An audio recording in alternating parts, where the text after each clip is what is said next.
Seth, founder of NoblePromise. The question that we have is, are you prepared to answer that? I'm going to tell you two stories. Number one is my father, about 67 or 68 years old. He was diagnosed with lung cancer.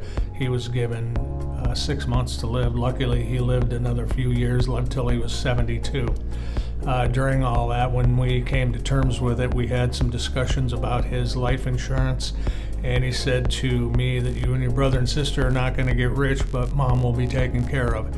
And sure enough, when he did pass away, Mom ended up in assisted living, and she lived for an additional 5 years, and every dime of it was paid for, and there was a little bit left. When she left us, she could have lived for another 2 or 3 years.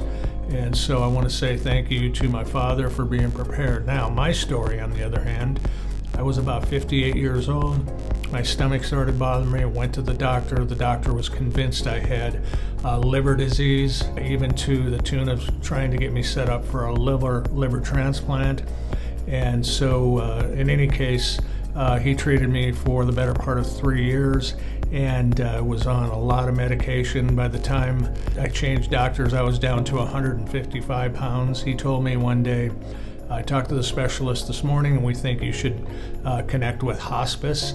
And at that point, I just put my foot down and I said, I'm going to see a different doctor. I did. He started treating it properly, and here I am. I feel terrific. And so that is why I started NoblePromise. When I looked at my situation, I hadn't worked for years, and I'd really spent all my reserves, and I was going to leave a mess for my family, and I was not going to allow that to happen.